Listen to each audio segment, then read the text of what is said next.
এখন read out করবেন আমাদের national security adviser doctor Khalilur Rahman. বিসমিল্লাহির রহমানির রহিম।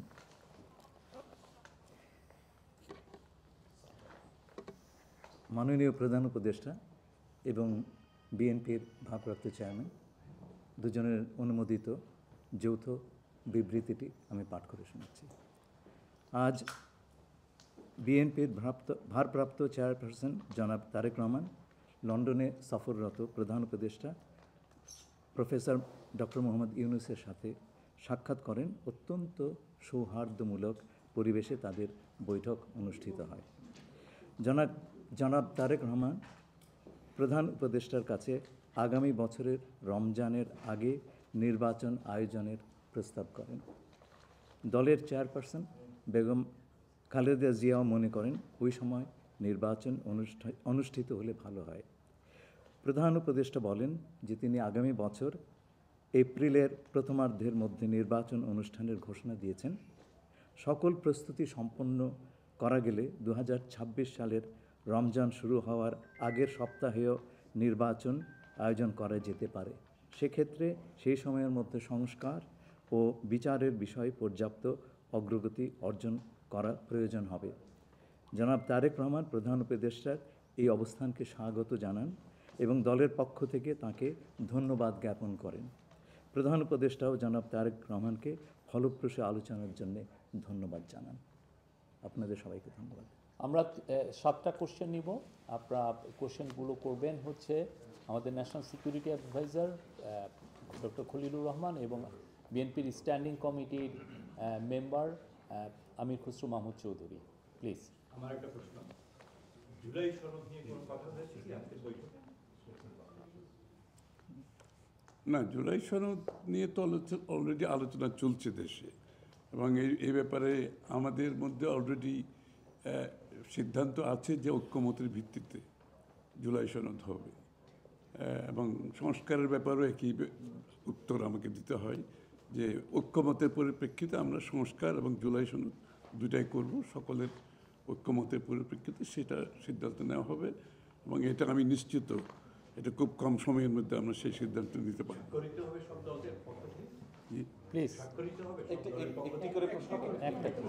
হ্যাঁ, ঐক্যমত যেখানে হবে স্বাভাবিকভাবে ঐক্যমতের পরিপ্রেক্ষিতে যে সিদ্ধান্ত হবে স্বাক্ষরিত তো হবেই, না হওয়ার কোনো কারণ তো নেই। Please please please please please. উনি প্রশ্নটি হচ্ছে যে যেটি বারবার যে কথাটি বলা হচ্ছে যে রুটম্যাপ, নির্বাচনী রুটম্যাপ, নির্বাচনের একটি সঠিক তারিখ নির্ধারণে আসলে সমস্যাটা কোথায়? একটি সঠিক তারিখ সুনির্দিষ্ট তারিখ। এর কোনো সমস্যাই নাই, আমরা কোনো সমস্যা দেখছি না। কেউ দেখলে পারে এটা ভুল দেখছেন। নির্বাচনের সম্পর্কে আজকে যৌথ বিবৃতিতে আমরা বলে দিয়েছি দুপক্ষই, এবং নির্বাচন কমিশন আমরা আশা করব শীঘ্রই একটা তারিখ ঘোষণা করবে। শুধু কি নির্বাচনের কথা হচ্ছে নাকি দেশের রাজনৈতিক পরিবেশে অন্যান্য বিষয় নিয়ে কথা হচ্ছে? সব বিষয়ে আলোচনা তো হবে স্বাভাবিক। আমরা তো নতুন বাংলাদেশ গড়ার প্রত্যয় নিয়ে সামনের দিকে এগোচ্ছি। সবাই আমরা চাই দেশ গড়ার যে প্রত্যয় আমরা নিয়েছি, আমরা ঐক্যবদ্ধভাবে সেই কাজটা করব। শুধু নির্বাচনের আগে নয়, নির্বাচনের পরেও বাংলাদেশ গড়ার যে প্রত্যয় নিয়ে আমরা সবাই ঐক্যমত হয়েছি, সেটা আমরা সামনের দিকে এগিয়ে নিয়ে যাব। একজন প্লিজ প্লিজ উনি বলুন। সংস্কার নিয়ে যে দীর্ঘ আলোচনা হচ্ছিল, সেই সংস্কার বিষয়ে বিএনপির পক্ষ থেকে বা তারেক রহমান সাহেবের পক্ষ থেকে আপনারা কিভাবে রিঅ্যাক্ট করেছেন? যে আবার স্যার আমি শুনি, যে সংস্কার নিয়ে যে বর্তমান সরকারের যে একটা বিশাল রূপরেখা তৈরি হয়েছে, একটা বিশাল তালিকা, সেই তালিকা নিশ্চয়ই আজকে আপনাদের সামনে উপস্থাপন করা হয়েছে। সেই সংস্কার বিষয়ে আপনাদের মতামত কি? বিএনপি কিভাবে সেটাকে গ্রহণ? না, এটা তো পরিষ্কার। এটা এখানে না বোঝার কোনো কারণ নাই। বিষয়টা হচ্ছে সংস্কার। চিফ অ্যাডভাইজার সাহেব, তারেক রহমান সাহেব, আমরা সবাই একই কথা বলছি। যে বিষয়গুলোতে ঐক্যমত হবে সেগুলোতে সংস্কার হবে, তাই না?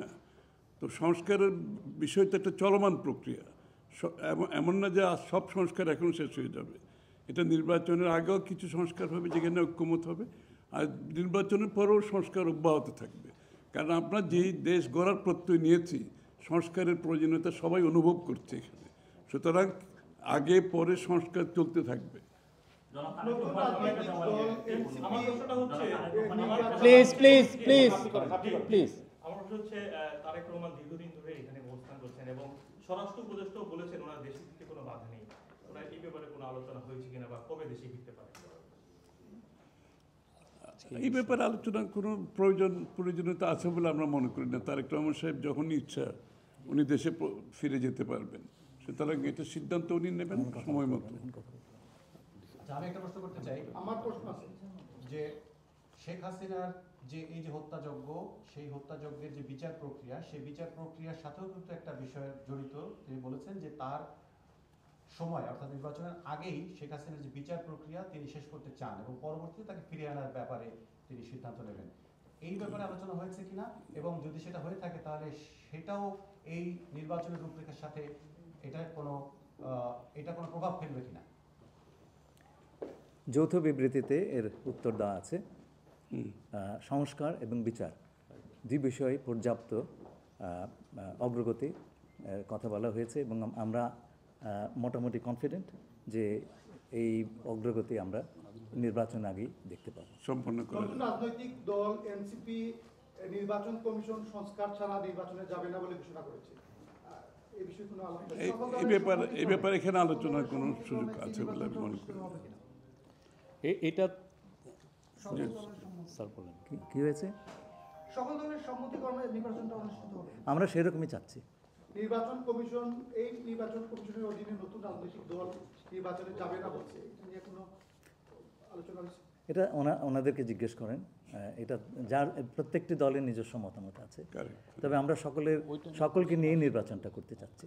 আচ্ছা, তাহলে কি আমরা বলতে পারি যে এপ্রিলে যে ঘোষিত যে নির্বাচনের রূপরেখা, তাহলে সেখান থেকে সরকার কিছুটা সরে আসতে চাচ্ছে বা আসবে? যৌথ ঘোষণায় এই বিষয়টি সুস্পষ্টই বলা আছে। আপনারা শুনেছেন, যদি সকল কাজ সময় মতো আমরা করতে পারি এবং বিচার ও সংস্কারের ব্যাপারে পর্যাপ্ত অগ্রগতি হয়, তাহলে নিশ্চয়ই সেটা করা যেতে পারে। এখানে আমি একটু অ্যাড করি যে ইয়ের সাথে যে মিটিংটা প্রথমে আমাদের দুই সাইডের ডেলিগেশনের সাথে হয়েছে এবং পরবর্তীতে 1-to-1 ওনারা দুজনে দীর্ঘ সময় আলোচনা করেছেন। আপনারা কি সন্তুষ্ট কিনা? নিশ্চয়ই সন্তুষ্ট, নিশ্চয়ই সন্তুষ্ট। শুধু আমরা তো বলছি নির্বাচনের আগে নয়, নির্বাচনের পরও দেশ গড়ার ক্ষেত্রে আমরা সবাই একসাথে কাজ করতে হবে, নতুন বাংলাদেশ করতে হবে। আর সন্তুষ্ট না হলে তো যৌথ ঘোষণা আসবার কথা নয়। এখন যে বিচার প্রক্রিয়া চলছে বিগত সরকারের বিভিন্ন, আপনি একবার কোশ্চেন করেছেন প্লিজ। না না, আর একটা লাস্ট কোশ্চেন নিব, লাস্ট একটা কোশ্চেন নিব। জি, জাতীয় ঐক্যমত্যের সরকার গঠনের বিষয়ে কোনো আলোচনা হয়েছে কি? না, এটা তো নির্বাচন পরবর্তী সিদ্ধান্ত, যারা নির্বাচিত হবে তাদের সিদ্ধান্ত। সুতরাং এখানে তো আলোচনা হওয়ার কিছু নাই। Thank you. Thank you.